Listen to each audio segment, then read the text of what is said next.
So we're working between OnSong and the old MC6, and I'm using this web MIDI program to dig in there from the iPad. What I'm trying to do is make sure all of these pads match up, because here we've got 11D, which is the upper foot switch on bank 11, and this is switching between two different amps. The CC number 125 controls amps, and 110 and 101 are the two different IRs. So,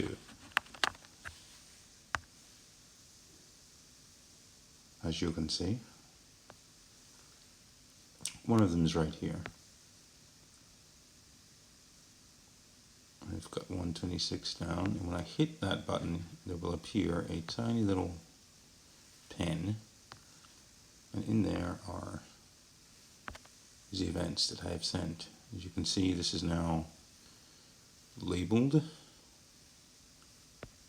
You can change labels on different things, so I know what I've got on what channel, which is pretty good, I think.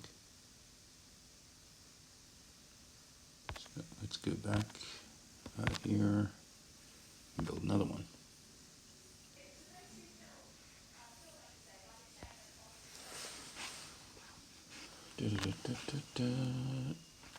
Hit that notepad, sticky note comes up,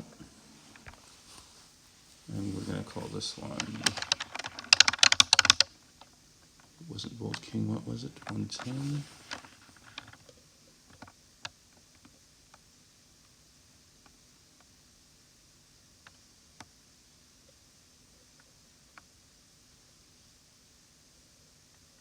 Don't remember.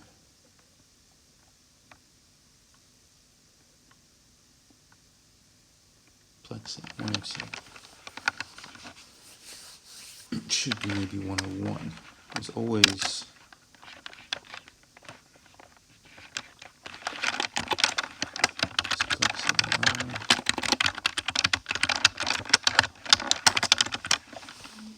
I always put a couple of hits in front.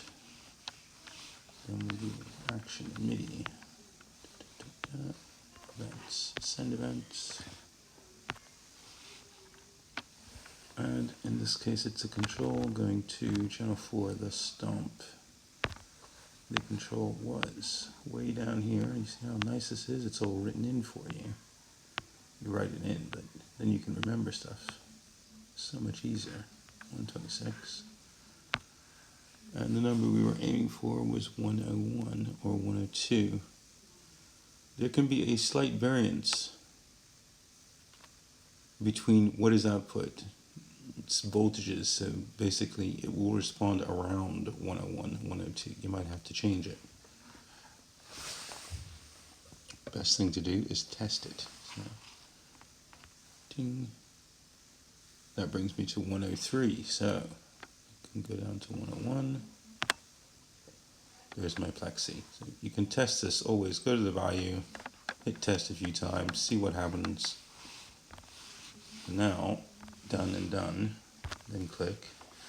That's got events stored in it on the bottom. Here I will change the note color to transparent, text to blue, raise it to 80, because then it will shrink down nicely. Click off that, done. I've got this big massive note, which as you can see there, has a trash can and a little thing, and it's spewing out messages. So I shrink that down, 2 fingers I worked.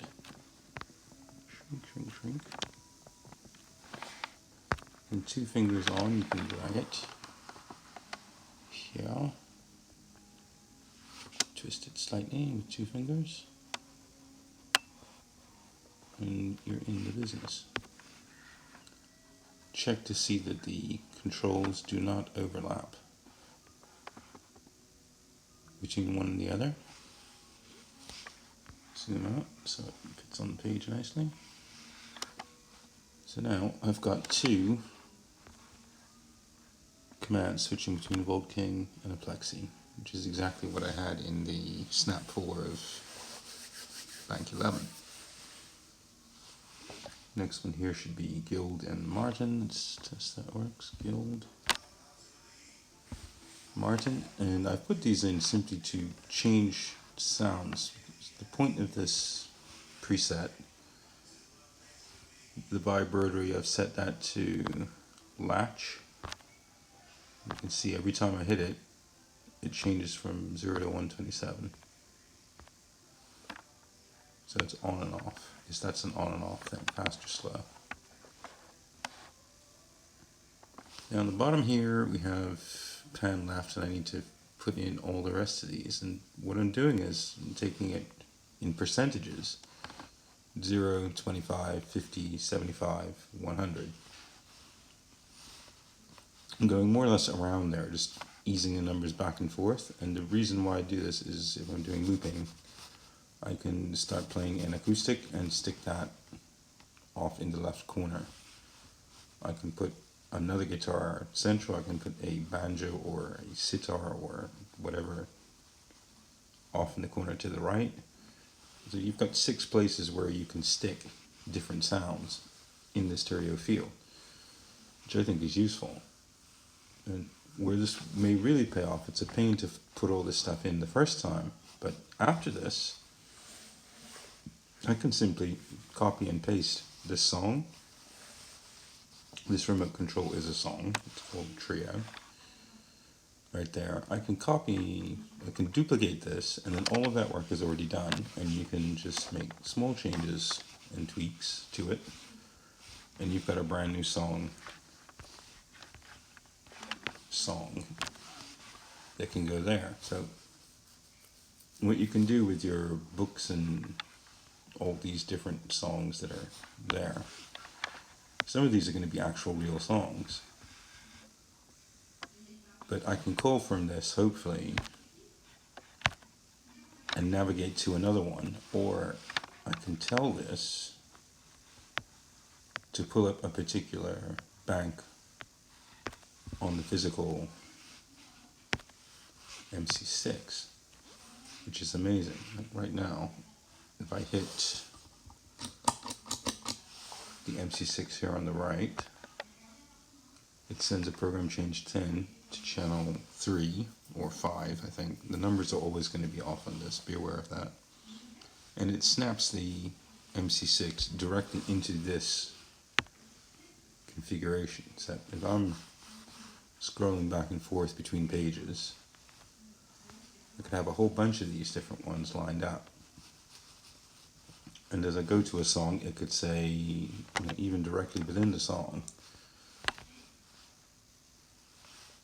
this could call up a particular bank of the 30 banks available in the MC6 and give you exactly what you need at your feet for that song, and then it can change bits and pieces as you're going. So you could literally have this change guitars automatically for you, or change presets, or activate snapshots, or do anything. I hope this makes a lot of sense. So what I will do is go back here, hit 11B, which is down at the bottom, and you see we've got 126, which is changing the panning from 50 to 75. So I need to make 2 notes for that. Trio.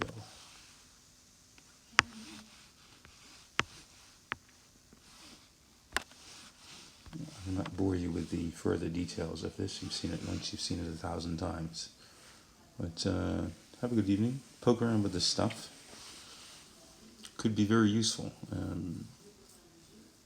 Big up to the MC6 guys, because they make this uber easy to do. And then you can add a lot more stuff. This whole iPad thing is cool, but in a pinch. That was kind of the whole point of this series of videos, was to, one, push the stomp so that it could take more than 3 snapshots, and you could do other stuff with it. 2, how to reduce your load to the smallest thing possible. I think everyone will have an iPad with them, or a telephone or something. just that and the stomp, and you have a fully swinging piece of kit that will do just about anything. The more you add in front or behind it, the better. So that's it.